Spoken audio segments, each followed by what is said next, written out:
Hello and welcome to What Map, the map review show for Cities Skylines. There are tens of thousands of maps in the workshop now, and so finding the right one for your next build is a huge task. So each day, Monday to Saturday, we'll review one, using our 5-star rating for aesthetics, detail and gameplay potential, awarding only the very best the coveted seal of approval. So join me, fellow Skylines explorers, as we venture to today's new land. Who am I? I'm BonBonB, and you are very, very welcome. Come here now, girl.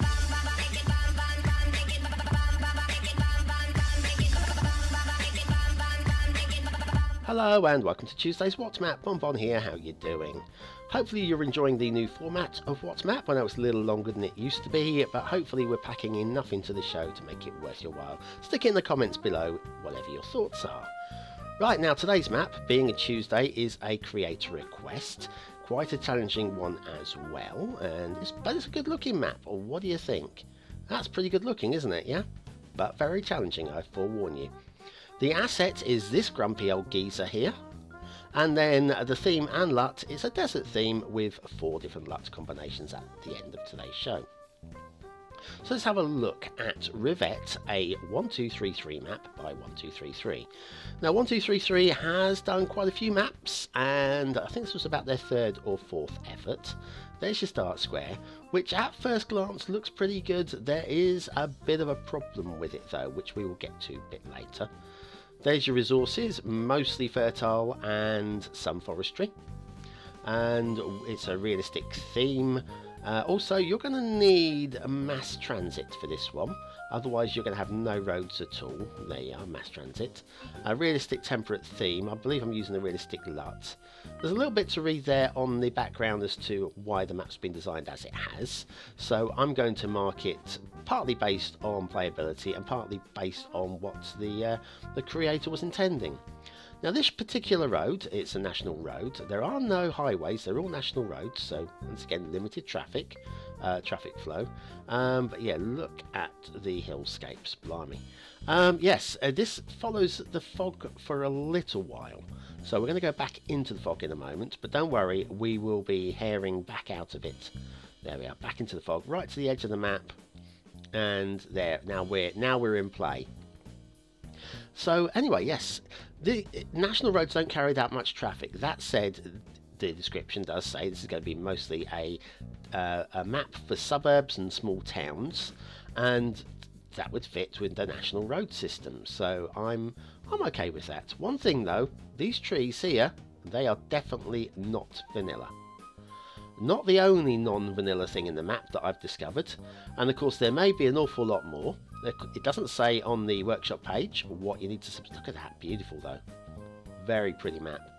Yeah, it doesn't say on the workshop page what you need to subscribe to, and because of that, see, nice following of the curvature of the topography there. I'm not too happy about that little bit of elevated highway. That could have been smoother. But yes, what was I saying? Yes. Oh, and look at this, a graveyard of trucks. Is that possibly because that next bit of hill was a little bit too steep? Possibly couldn't carry their load up the hill. Anyway, yes, as I was saying, yeah, the doesn't say on the workshop that you've got to subscribe to these, so maybe there's a lot more that I haven't subscribed to in the past, and therefore is missing from this map. So I can only mark it on what my computer has got me subscribed to, and here we are. Right, up this hill, over and around and past all these trucks. Now I think this is the furthest place in the world from any gas station, and all these trucks have run out of gas at the exact same location and been wheeled off of the road. That's my suspicion, but there's a hell of a lot of them, and they're very hard to miss. I think you'll be getting the bulldozer to all of those, to be honest with you. We'll keep going though and find the main intersection, in fact the only intersection on the entire map. Now you can already tell that this is going to cause you some problems when you start building your cities, because traffic flow there is going to be a bit of a nightmare. So we'll head towards the fog this way. There's one thing down here I want to show you before we head off towards the start square. And down here, can you see that bridge in the background there? Can you see it right in the middle of the screen there? Yeah, we'll go straight to that. We won't follow the roads. We'll head straight over to that. Now, I don't understand this, okay? what's it going over? Now, somebody's going to argue, so you can build underneath it. Well, of course you could build underneath it.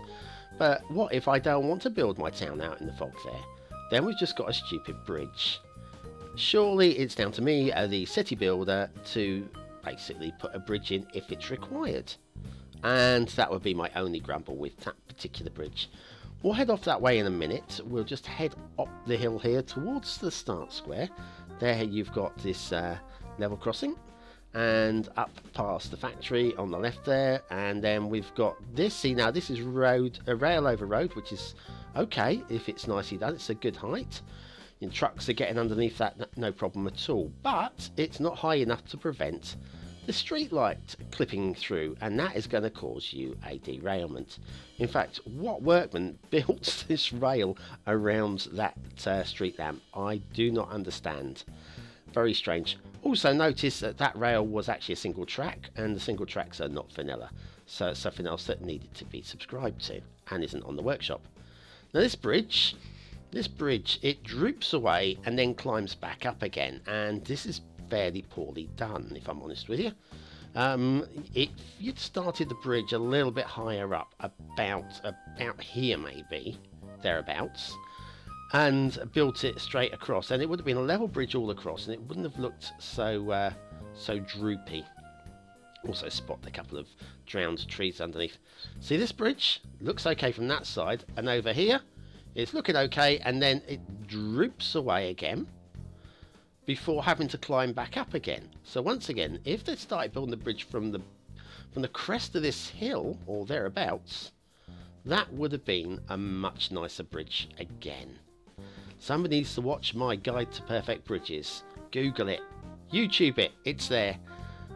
This bit of elevated highway just doesn't make any sense to me. Once again, a little bit of terraforming to smooth that across would have worked better. And also here, I don't understand what this is for either. They've shown they're very good at terraforming, and these roads just seem to have been dropped down without any care, thought or attention. You can see we've already got a little bit of traffic problem going on around the crossroads, and this is just through traffic. You wait until, well, you start building your cities. That is going to become a bit of a nightmare. Up here, I'm liking this, that obviously the road's been put down and they've had to build a little bit of the wall in from that, and then we'll head up towards the what? Okay, we'll go back to that later. I think that's a definite return job, that one. Okay, then we're across this bridge, which once again isn't level, and the perfect bridge is required again. And once again, had that, the amount of weight that would have been on that, load bearing, had that been built from a little higher up the hill, and that probably would have been perfectly level all the way across. But that's not what happened, I'm afraid. That is what we're left with. Now we're a little bit lumpy bumpy down the side of this ridge, but it goes to show that Rivette, that 1233 knows their stuff. And then coming down here, following the curvature of the land and just zigzagging this road down rather than just dropping like a stone. So like I say, they know what they're doing. They are just, I'm afraid they're failing a little bit in places, unfortunately. So they do know what they do know their craft. However, the rail, I'm going to say, I'm putting this down as a realistic map. It looks realistic at first glance anyway. This rail is a little bit too up and down, and this is a little bit steep.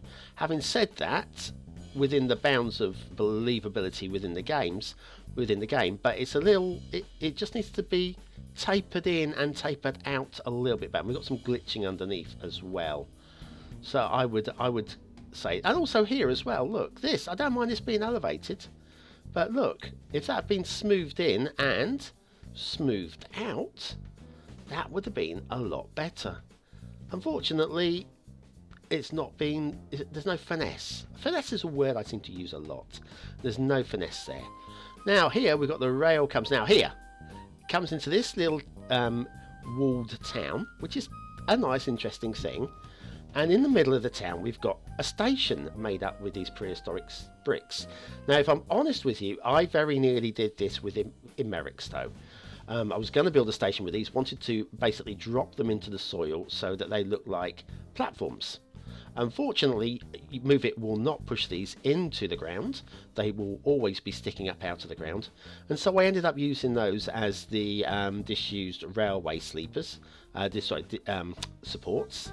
The bridge in the water. That's what I use them for, because you can sink those into water, obviously. And I would suggest that I keep wanting to call them Rivette, that 1233 should have done something similar, or at least given up on the idea of using them as railway platforms, because they just don't look right at all. Another one of those elevated rail things that we're just going to ignore because it's just poor. We've seen it before, and there's only a certain amount of times you can see the same thing before you start getting angry, and I'm just going to ignore it. Anyway, yeah, then we're down here and we've got this little break off here that, if you see, it's only from this side of the rail across the level crossing again, and this is going up to this factory, the factory that we saw earlier. Little dead end there, lots of abandoned stuff. We'll come back and have a look. So anyway, yes, back across this level crossing, and you notice that it only connects up with this right hand line, and only in this direction. Yeah, are you with me? I thought so. And then down here, we passed off one of his stations, by the way.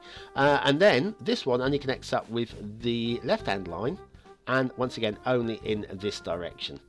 So if you've got any rail traffic coming from behind us, it can't get into that factory without reversing him, basically.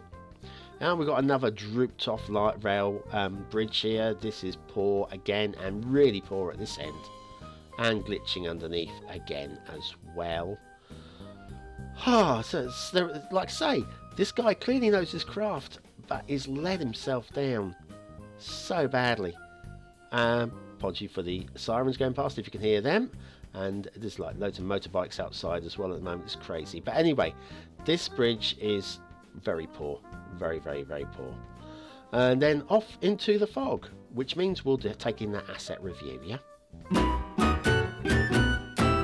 And hopefully I'll be able to continue without any background noise, because it was starting to annoy me. This is a very, very nice asset indeed. Unfortunately, the vanilla trees kill it for me, but it's the statue of Talos by Sotonian. I'm going with Sotonian, yeah. This is just really nice, a big old slab of rock carved with this Nordic looking geezer and some kind of like dragon at his feet about to be slayed or slain.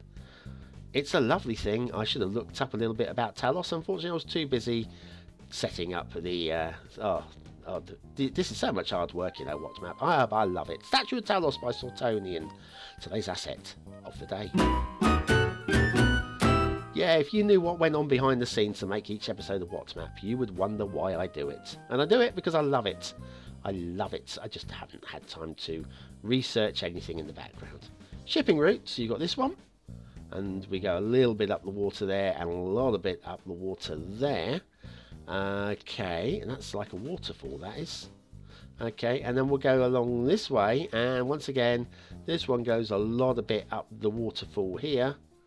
Shall we have a look there? It goes up that. It does. And then stops at the top. So, okay. Water flow, though, will not surprise you at all that the water flow is actually pretty good. We've got all these waterfalls pushing out all the water down the main route, and that's all pretty damned fine. And then if we go up this way, we see this is your start square. There's lots of water flow around the start square.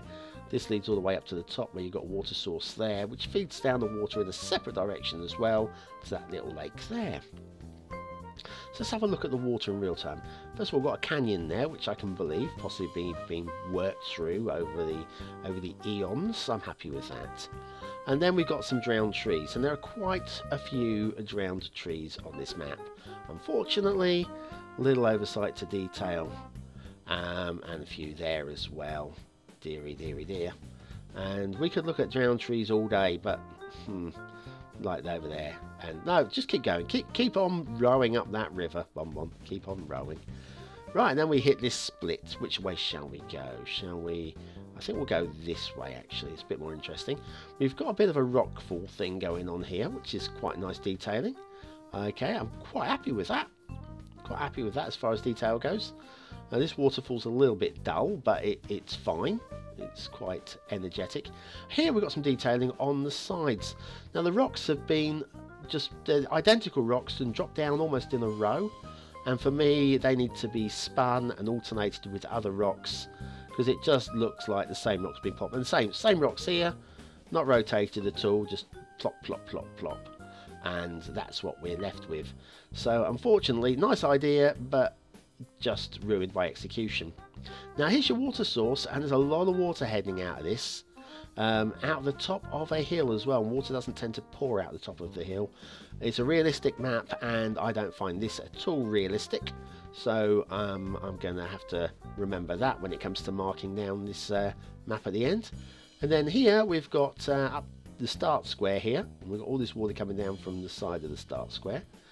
And then we've got some drowned trees here, of course. More drowned trees. And some underwater. Looks like seaweed under there. And then up here you've got this this pier, which makes no sense at all. Because first of all, look at the amount of water that's ploughing through it. If you tie up your ship there, where are you going to go? Upstream against that is going to be an absolute freaking nightmare, and downstream's over the waterfall. If you put the pier about there, at least you'd have the option of going a little bit around here. You could sail to about there before you hit the rapids. And of course you could go as far as there before you start getting swashed off to oblivion down that waterfall there. So that pier for me is bad positioning, and I wouldn't have bothered with it on that part of the river at all. And around here, yeah, we've got a little bit of rock detailing, and the rock detailing on this side's a little bit better, if I'm honest with you. I prefer that. Drowned tree in the middle there, poor fella. And yeah, and then up here we're heading towards the water source now, up the stream a little bit further. And here's your water source. Now, once again, there's a lot of water coming out of there. And look at this, down this waterfall here, there's a lot of water coming down here. And that goes down to the lake at the bottom, where we've got a couple of piers. And they make a lot more sense. Like here, you can see yourself tying up a boat here and sailing off into the fog. I can see that, that's fine. There's a lot of water coming down there. Now, the amount of water coming out the top of this water source is feeding two fully formed, strong flowing rivers. And that, to me, doesn't make any sense at all. And it's a realistic style map, so I don't buy it. Let's have a quick look at the terrain, etc. Like I say, some of these trees are definitely not vanilla. Being not vanilla, they won't appear if you haven't subscribed to them. I have loading screen mod, which means if I've subscribed to something, it will appear, and it will be used. But I don't know what's missing, because without knowing what's required, you don't know what's missing. Okay, so yes, build-wise, the build planes, there's not much in the way of build planes. Oh, hang on, up here, let's have a look at some of this detailing here. Like this factory is interesting. We've got all the abandoned stuff. We've got these gun placements which have got walls in front of them. So I'm going to imagine that the walls were built after the gun placements. That would make a bit more sense. And then yeah, then we've got some rocks, and we've got this thing. I don't know what. Oh, look at the trucks all lined up there, cars lined up. I'm not sure what that's all about. And then there's this lighthouse, which makes zero sense at all, because no Earth ship would crash anywhere near that. A spaceship, maybe, a UFO, coming in to crash towards the land here and goes, "Whoa, did you see that lighthouse? Thank goodness you saved our alien butts. Thank you very much." Either that, or it's just artistic license. Let's see if there's anything else of detailing merits. There's a castle over here. Now, I'm a bit of a fantasist. I do like to see a gate in my castles, although it has been pointed out in the comments before that they'd use some sort of ladder system to get over there. So yes, that's an interesting thing. And yeah, like I say, it's very challenging terrain. No easy build locations, lots of hills everywhere, and yes, we've had a look at that castle. What have we got over here? That was that walled town. Yeah, there's everywhere you go, there's going to be up in here. There's no real major build locations. Now this is your start square, right? Including the cemetery. The only problem with that is that this intersection is going to get overburdened very, very quickly. Now, if you're going to play vanilla, then it's going to take you a while to buy the land. I mean, that's got to be maybe 3 tiles away, possibly a 4th, but 3 tiles away before you can get to that intersection and upgrade it. So you're probably going to have to use a mod to unlock those extra tiles. So something else you probably should have had in the description. Okay, aesthetically, I think it's a really quite a good looking map. It's not perfect, there are things that need tidying up, but I'm going to give that 4 stars for aesthetics. Detailing, there are problems all over the place. He's shown he has got the skills, and the skills are what getting him a 2nd star. But he's a long way short of actually getting a 3rd star. I say he, you could be a lady. 1233, stick it in the comments below. Or if you're male or female, that'd be very interesting. Not that it matters, who cares, I don't care. And then gameplay potential, it's a very difficult map. That start square is going to be a huge problem as well. And I think with the missing asset links, I think the best we can give this is 2 stars for gameplay. So it's Rivette, a 1233 map by 1233, and that is today's map. So we're into today's theme review now, and this is Tonopah, which is one of Douglas's classic desert themes. Today we have got vanilla in the top left, the realistic 1.2 LUT in the top right, Palish in the bottom left, realistic and Palish being your 2 choices, and then we finished with Rhinestone Island in the bottom right, which seems to have a bit of a bluish tinge, and that's coming from a guy who's got colour vision deficiencies. So let's go on with some of today's factoids to finish today's show. How about the carnivorous bladderwort plant? It's the male flea's enemy. It looks just like a female flea, but when he jumps on it, it traps him and digests him. I have trouble even visualising this, and I think that's one for Google a little bit later on, don't you? During the 19th century, Turkey, that's the country and not the delicious bird, well, maybe it is the delicious bird, let's read on, suffered 13 military defeats and won only 1 campaign. Definitely the bird. I'm sure the country couldn't have been that inefficient. During World War II, more than 56,000 carrier pigeons went into action, and some of them even won bravery awards. Now that is true, and indeed I have actually been to a town in the United Kingdom where there is actually a, it's tucked away, you've really got to look for it, but there's this little monument to the pigeons that lost their lives during the war, and it struck me because I thought, well, I wonder what's up this hill. Wandered up the hill as you wandered round and parks and stuff like this, and tucked away there's this little monument to the pigeons, and would you believe, not 1 pigeon dropping on it. Yeah, I know, there's something. Who have we got? Henrik Ibsen, the famous Norwegian dramatist, who I've never heard of, insisted on having a picture of his arch-rival August Strindberg over his desk to make him work harder. Now that is inspired. That is really good. I think I need to get a picture of my biggest rival, my biggest YouTube rival, above my desk. Now who would that be? Put your suggestions in the comments below as to who you think my biggest YouTube rival is, like for like, and I will put a picture of them above my desk. What have we got here? In 1888, a football match to decide the champions of the world was played between the English Cup winners West Bromwich Albion and a Scottish club, Renton, winners of the Scottish Cup. Renton won. Well, there you are. Even now, West Brom can't win a game, let alone back then. Handel fought a duel with a conductor over who should conduct an opera. Although it probably was an orchestra in the opera, of course.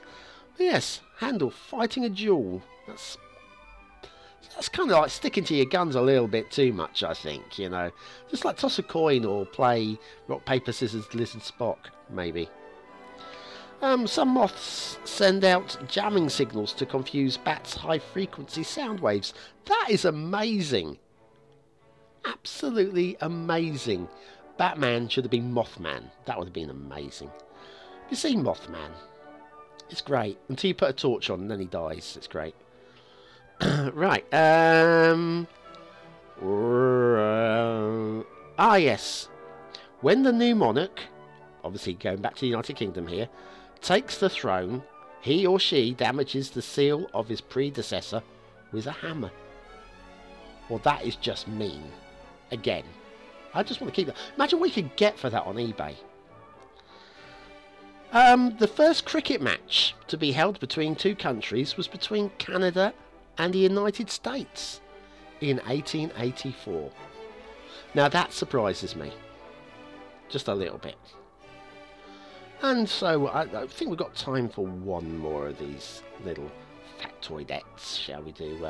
How about King Boris of Bulgaria? He had a brother, and they were both railway enthusiasts. It's actually quite relevant to today's show, of course, where we have a lot to do with the old railways. And they used to quarrel in public. Do you know what about? You know, who should put the kettle on? Who should iron the socks? No. Who should drive the train they were travelling on? And I'm afraid that is ludicrous, because the person who should drive the train should clearly be the train driver.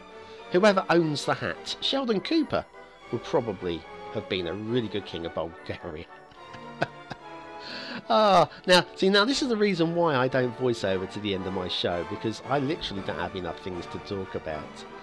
But as we now swoop in over the farmland of Themington, and just take in the last of these little cinematics, hopefully you found there a LUT and theme combination that you might want to use in the future in one of your cities.